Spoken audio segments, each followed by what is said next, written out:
God is your doorkeeper. People can't keep you from your purpose. Obstacles can't stop what God has ordained for you. You may feel like you're behind a closed door in your health. You can't seem to get well.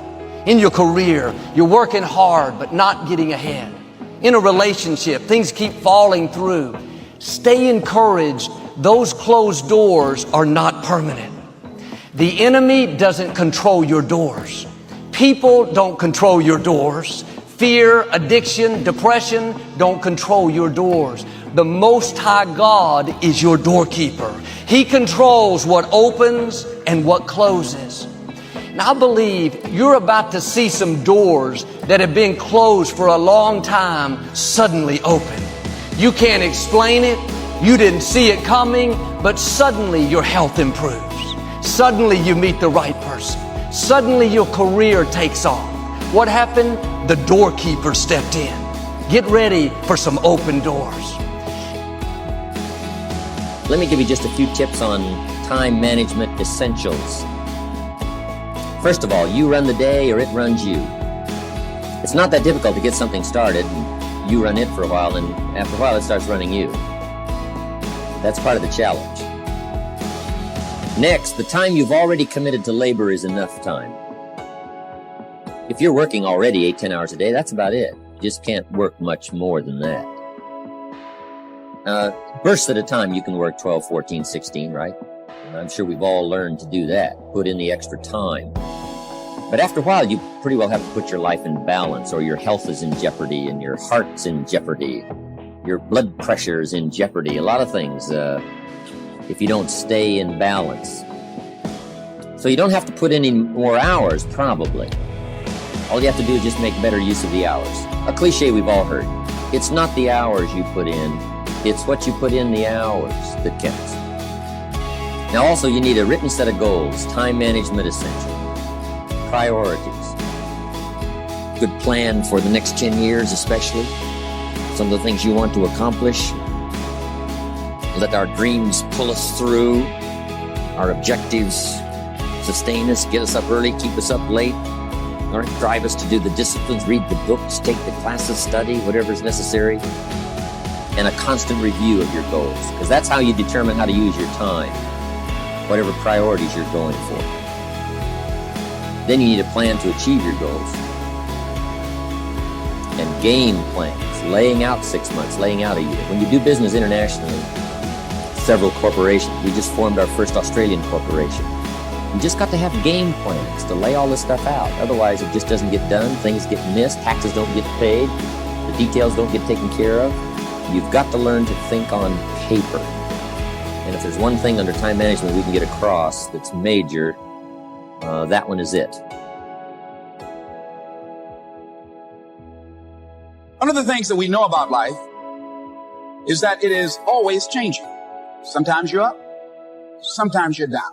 Sometimes things go real well, and sometimes they don't. Sometimes you're happy, and sometimes you're sad. Now that's that thing called life. And when we begin to understand and know that, accepting that reality that we will never ever have things just on an even keel all the time. That you're going to have some ups and you're going to have some downs. But during those down moments, that's where the growth takes place. That's where the work is. Anybody can feel good when they have their health, their bills are paid, they have happy relationships, the children are acting normal. Anybody can be positive then. Anybody can have a larger vision then. Anybody can have faith under those kinds of circumstances.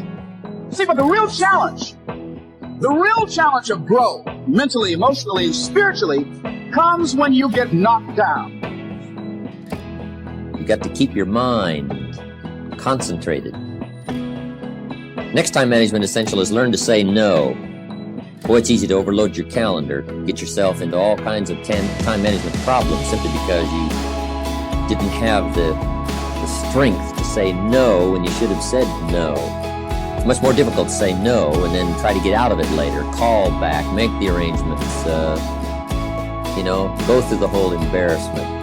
Better to say no than to say yes and have to back out. Ron Reynolds has a good phrase. It says, don't let your mouth overload your back. Life is hard. See, for every time you have a plan, a dream, an aspiration, or a goal, do you know what happens every time you have one of those? This thing comes along called life. It happens to everybody. Life has disappointment. It's got peaks and valleys. You're going to lose somebody you care about one day. That's a valley. Somebody going to close the plant you thought was going to stay open so you could retire. That's a valley. Somebody going to fire you for an unjust cause. That's a valley. The people who got your credit card going to sell their company, going to sell their business to another credit card company. Your 18% go up to 26%. You don't even know why now. Your minimum didn't change because it's life. You can stop thinking that life finna be easy, because I got news for you, it ain't. I suggest to you, if you want to become diamond, write down 5 reasons of why it is worth it for you to become a diamond, to experience that level of achievement. What is it that will give you the drive? What is it that will ignite the courage in you to get up and come back again and again and again? How is it that you would be able, what reasons that can tap into that deep down feeling that goes to your gut, that no matter how many times you'll get knocked down, that you're coming back? And during those moments when it's hard, not only must you have patience and engage in consistent action, but you must turn to a power greater than yourself and just say, Lord, whatever I face today together, you and I can handle it. And I know some way and somehow you'll make a way for me. But here's what the great law says. It does not say if you need, you will reap. It's not what it says. Someone says, well, I really need to reap. Then you must learn the basic laws. Without education, so you'll be left behind. Here's what it says. In order to reap, you must plant.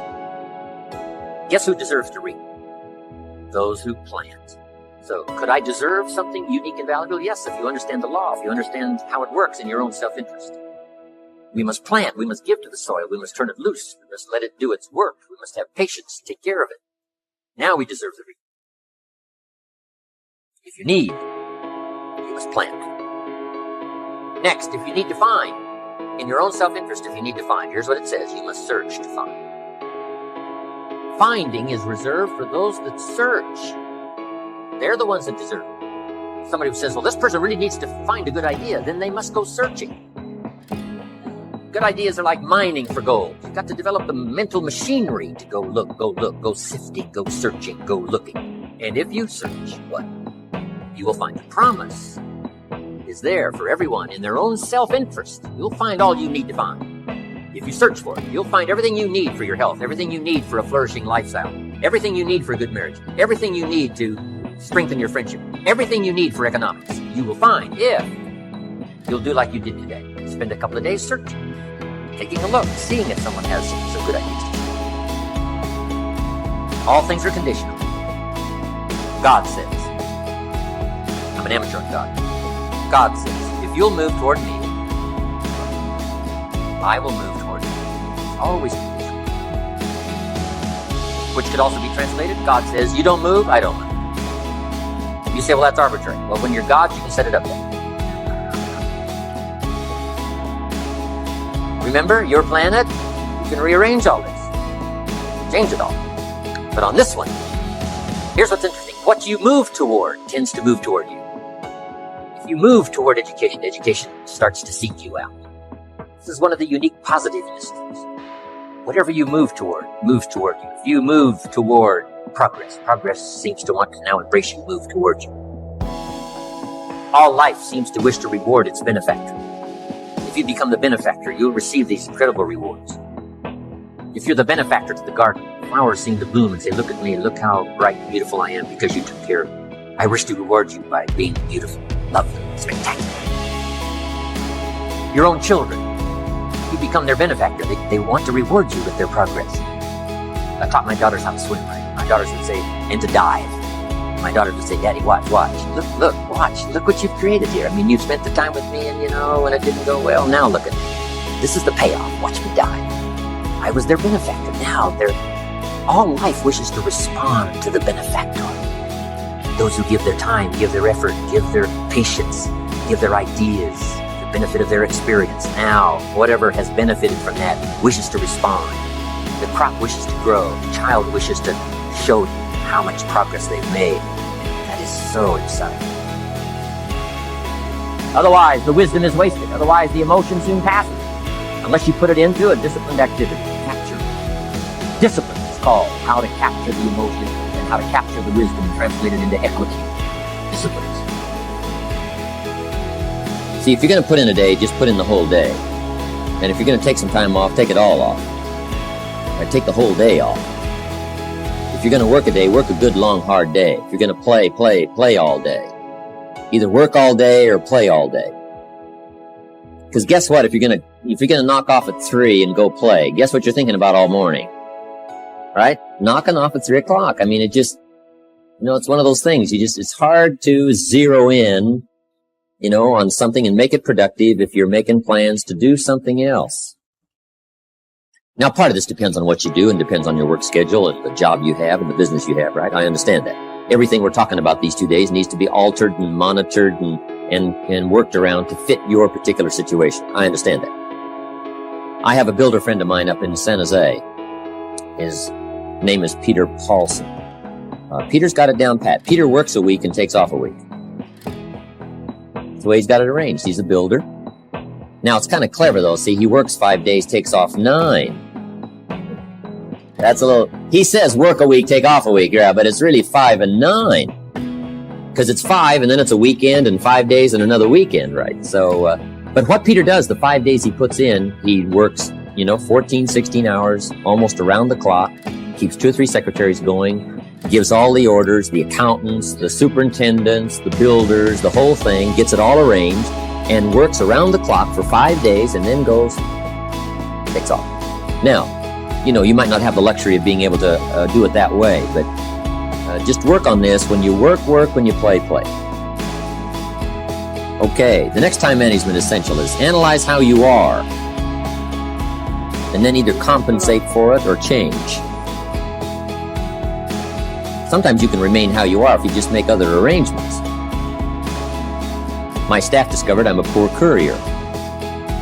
They said, Mr. Rohn, here's a check for Jerry Haynes. You're going to be up north, right, in the next couple of days? I say, yeah, no problem. Give it to me. I'll see that he gets it. Guess when I next hear about that check? From my cleaners. Saying, Mr. Rohn, we found this, right? Now, I say, look, I know I messed up that time, but, next time I'll make sure. See, but it just doesn't work. I'm not good at it. So we've got a little rule at our office that says, don't give the chairman anything, right? Don't. It won't arrive. He can talk good, but he's a poor courier. It won't get there. So you just got to analyze how you are and then make the compensations for it. Now, you can promise to change all you want, right? But if you're not going to, then make the other arrangements. I finally got somebody to help take care of reading financial statements and taking care of, a lot of corporate business and matters that I promised I would do myself, but I just never did get it done. And it used to be terribly costly to me for IRS, taxes, unbelievable. But I finally got somebody to take care of that. So if you're not going to change, if you're not going to do it, even though you promise yourself year after year, just then make arrangements to see that it gets done. So analyze how you are. If you're good at bookkeeping, then keep your books. If you're not, just don't keep promising.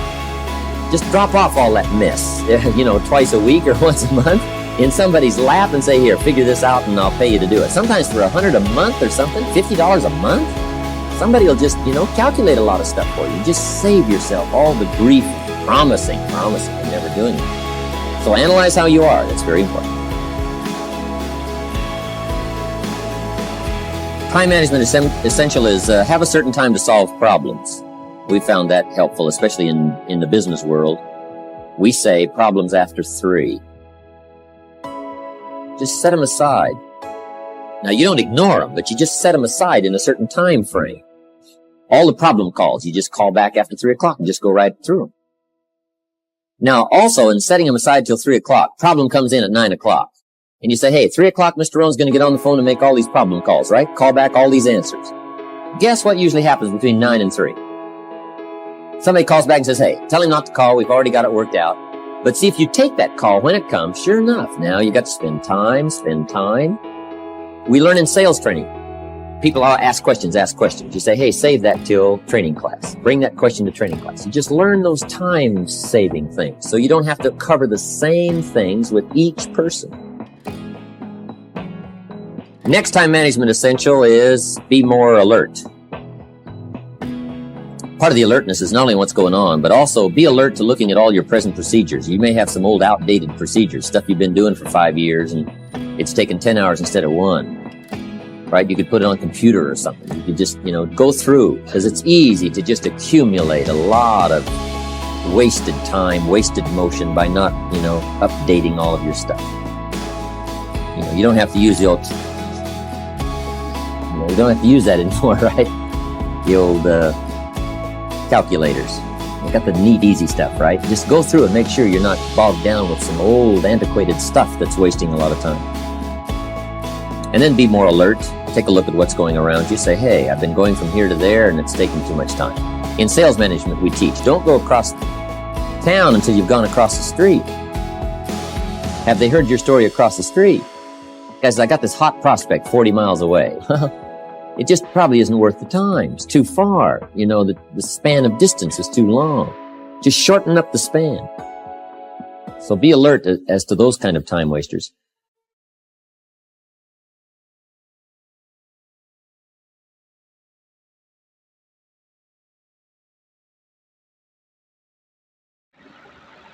Hey there, welcome to my channel Dailykeymotivation 2024.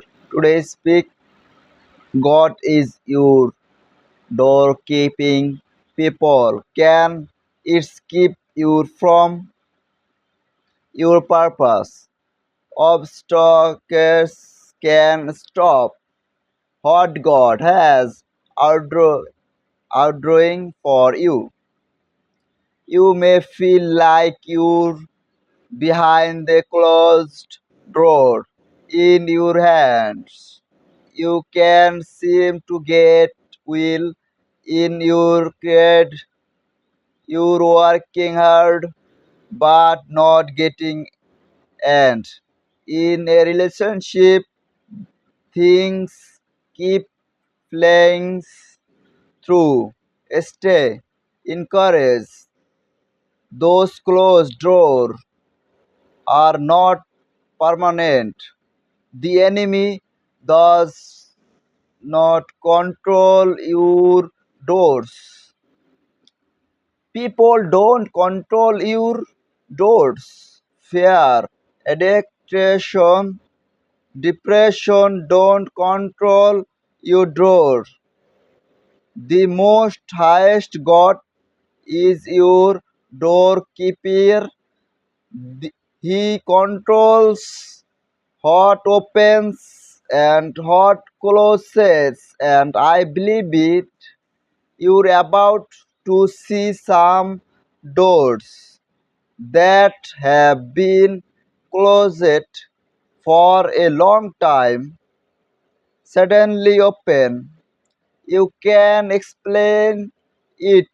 You died sick in coming, but suddenly your head improves. Suddenly you meet the right person.